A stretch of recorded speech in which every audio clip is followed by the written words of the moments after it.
you've clicked this, you'll probably do another declutter. And if you've dipped your toe in the declutter sphere before, you've probably learned to keep only the things that spark joy and thanking things as you're discarding them. I've got nothing bad to say about this method, but giving thanks and saying goodbye is one thing. If we go a little bit more mindfully and analytically about it, there is a lot to learn about yourself from the decluttering process. And when it comes to clothing, if we don't extract the lessons of the why we're getting rid of something, we're likely to find ourselves in a type of a Groundhog Day situation where later on we're gonna be getting rid of many identical items once again. When I did my first major wardrobe declutter, I was getting rid of a lot of stuff. I was overwhelmed less by the amount of stuff that I have and more so about the percentage of clothing I had that I just did not care about or cared to wear at all. And in a desperate attempt to free myself of this overwhelm, I got rid of a lot of stuff. But there were quite a few casualties in those bags of discarded items. Things I didn't need to free myself of and that I would have liked to have now that I know myself a bit better and have curated a better sense of personal style. I wish I had understood before the process that decluttering isn't going to solve everything, that you can't fix your problems backwards, so getting rid of past mistakes or items that doesn't suit your future won't necessarily solve how you approach things going forward if you don't look at your hows and your whys of accumulating more clothes in the future. Well, I did learn that now, and hindsight is 2020, so that doesn't matter now, but I am telling you now, you don't have to be too quick in getting rid of things. A method I like to use to declutter is to be absolutely ruthless with your first round of going through your things. Throw every article of clothing that you own onto a pile on your bed and then start putting them into 3 piles. The to stay pile, the to go pile, and the maybe pile. First, you go swiftly through everything that you own and throw them into one of these 3 piles. If you know instantly that something is a keeper, throw it in the to stay pile. And if you know something is just dead weight within your wardrobe, then of course throw it in the to go pile. But every time you hold an item and you have the slightest doubt about whether or not you want to keep it around, throw that straight into the maybe pile with no further thought and move on immediately. The idea here is to go with your first impulse, trusting your gut feeling, and also to avoid decision fatigue, which drains your emotional energy and it clouds your judgment. So once completed, you are left with a definitive to stay pile and a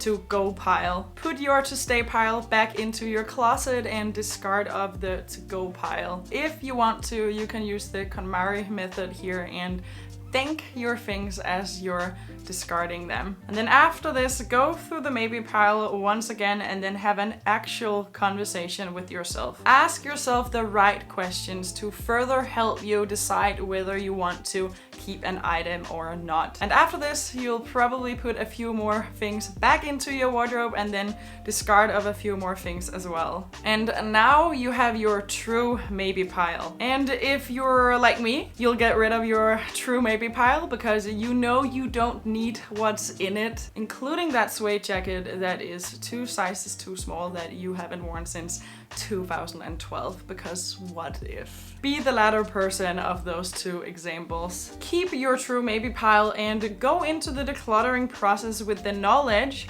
that you are allowed to keep your true maybe pile once you're done. Forget other people's rules for what you should and should not keep, like things you haven't worn in a year or things that are too small. It's you who decides what stays and what goes, even if it doesn't make any logical sense. This is your wardrobe and no one is watching. It's okay to keep some things that you don't wear or aren't really sure about, or even that doesn't fit, but also do not mix them back into your wardrobe. You should see that as mixing rocks back in after you've just sorted through your diamonds. Instead, either put it in storage far into your basement or take it and drive it to your mother's house if you want the overwhelm to fade.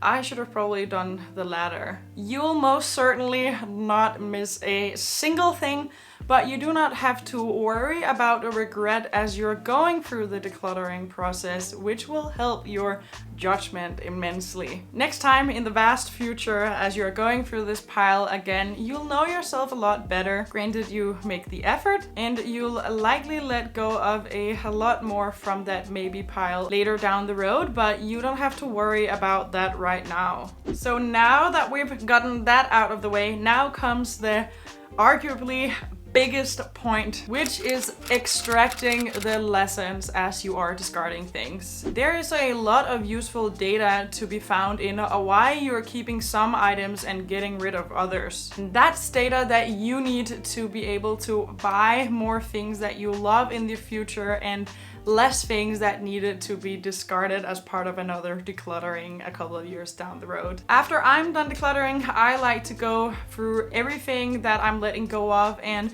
ask myself a few important questions to determine why. Why am I not wearing this item? What don't I like about this item? Then, whatever the answer, I try to dig a bit deeper and be more specific. Like, for example, this wasn't comfortable.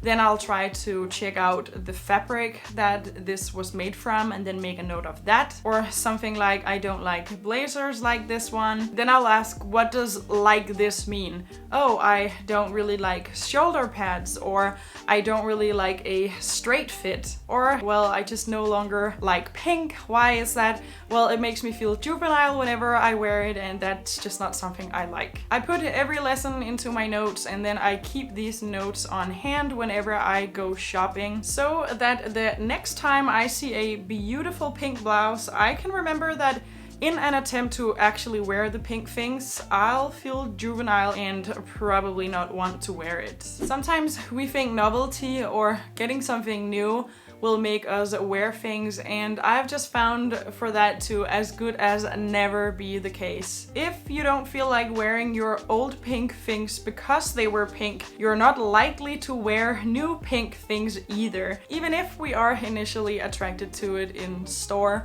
where the presentation of the item and our impulse crow brain also plays a role. Newness never lasts for long. Whatever new thing you buy will very soon become old news in your wardrobe. And so the lesson lies in what we've already decluttered and why we did that. There are multiple other things that I like to keep in mind when I go shopping. So if you'd like to hear those, I suggest that you watch this video to help you buy things that you will actually want to wear in the future. And I will see you there.